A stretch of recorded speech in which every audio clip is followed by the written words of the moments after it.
I think young people want the challenge of being called to something more than just mediocrity.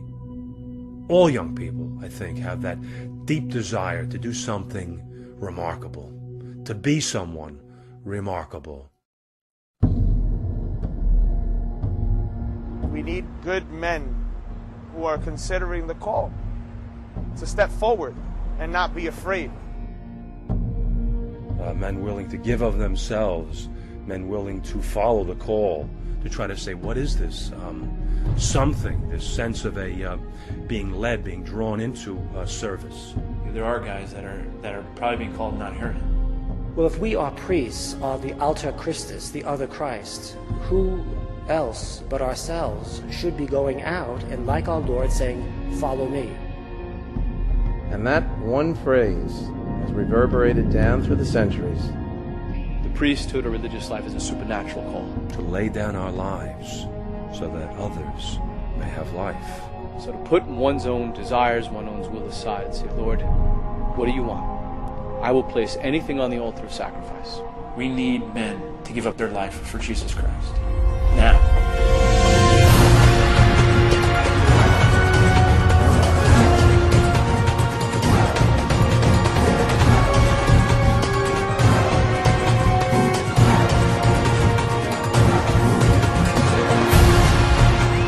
The more priests that are out there, the louder the message will be.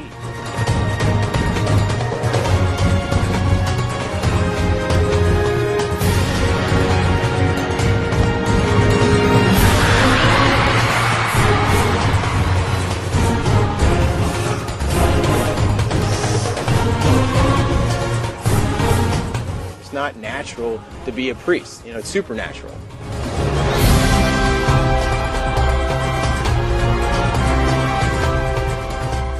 So we've got to go out and fish for the people. We've got to take up Jesus on his word. I'll make you fishers of men.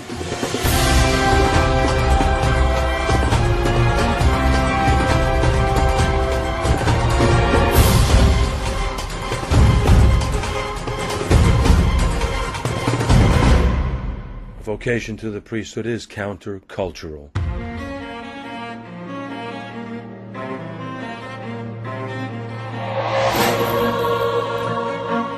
Our present culture is a noisy culture. We're loaded with TV, music, we're loaded with sound, we never get rest. We got the computer, and it's distractions. Young people are entering into a society and into a culture not centered on God and on godly values. The battles that the young people have to face in our society, drugs, immorality, the violence. I think people are searching after God, but they're looking in the wrong places. The greatest crisis right now in the world is the absence of God in our life. The world thinks of, someone living celibate. It mocks it, laughs at it, because their goal is do whatever you want, be free. Many young people today are fighting battles which myself and older generations never had to fight. If we have proper evangelization, then we have vocations. Where the church is important, the kids pick it up, like they pick up the language. Who's going to give the sacraments for the next generation? A culture, and a culture affecting families, lives further and further away from the Lord as the center of their life. It becomes harder and harder to hear that invitation and call from the Lord. If you look at nature and the way things grow, they grow in silence. If you look at the trees and the flowers, if you look even at human beings, we grow in silence, and a vocation is very similar. A relationship with God is very similar, and it grows in silence, in an environment where one's inner ears are open to hear God who only speaks in silence.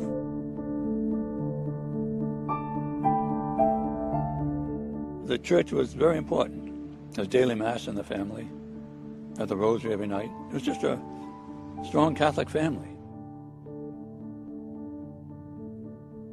I guess from the time I was very young, I wanted to be a priest. I never thought of anything else. I was a professional baseball player for 8 years out of high school, which was a lot of fun for a kid from 18 to 26. And then I was a professional actor for for the next 15 years. Not that I had great fame in either one, but I think I had a taste of enough of it to know how dangerous it can be. When I was ordained in 2000, my nose hit the marble, and I realized, my God, who am I to receive this gift? It is an opportunity to stand for change and to effect change anywhere in the world, any part of the world. The Catholic priesthood is an instrument for the change that the world needs today. I actually have a couple of friends that are joining the priesthood, and they're great people. I think that they are important because they are like teachers for us. I feel that they're just regular people who I can talk to whenever I have problems. It should be just a normal part of every male Catholic to consider the vocation as far as becoming a priest. We need priests because without the priests we won't have the Eucharist. In a sense, they're role models that the youth can look up to. The world needs heroes. John Paul II remains, in death as he did in life, the model priest, the mentor, the example, the one to answer as he answered the call of Christ, "Come, follow me, and when you do it, do not be afraid."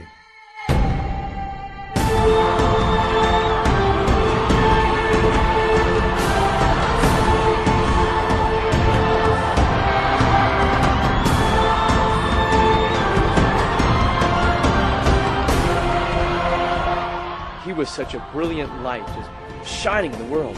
And he was shining for the world, but he also shined for us, for seminarians, for priests, because he taught us how to be a priest.